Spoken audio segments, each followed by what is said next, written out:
Episode 82 of Apartment Hacker. This is Mike Brewer, and at Apartment Hacker, it is my mission to tease out human potential in the multifamily space. Today is part 7 in a series of leading yourself to a successful property management career. And 7 really comes down to you making a conscious choice to set some goals for yourself.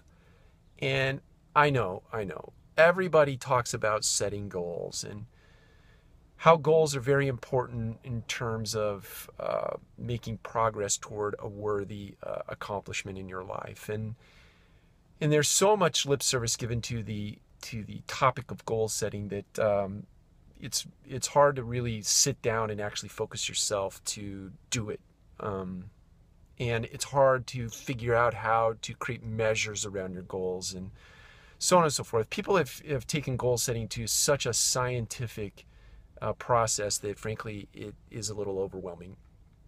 And believe me, I've read just about everything you could possibly read on the idea of goal setting or the topic of goal setting. And I think it boils down to one simple thing, and I'll tell you what it is by way of a story, a personal story. Back in 1995 or 1986, I took a 200-page notebook.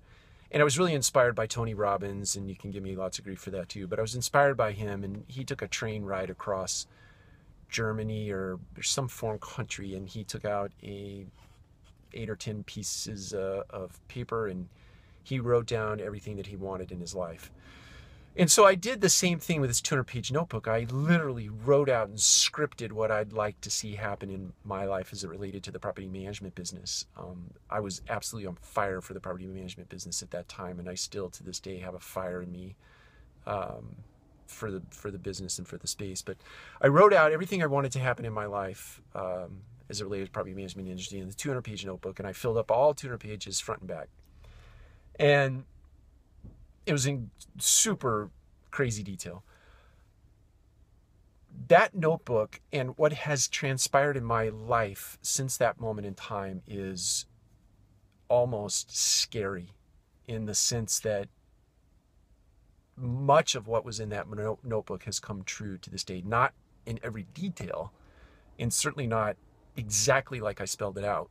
But if you look for themes in the notebook, it's exactly where I am today. And I'm blown away by that. So my point to that is this: in your path, either set goals if you're comfortable with that, or sit down with a notebook and just pencil out everything that you want to happen, from the lessons you want to learn, the people that you want to meet, the properties that you want to manage, the positions you want to hold, the influence you want to have, the motivation you want to put forth, the inspiration you want to put out into the world.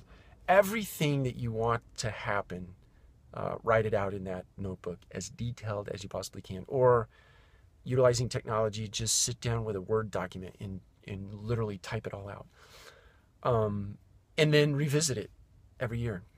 Reread it, and see where you're at as it relates to that particular moment in time, or as it relates to that original document that you write. And I think you will be blown away by what happens.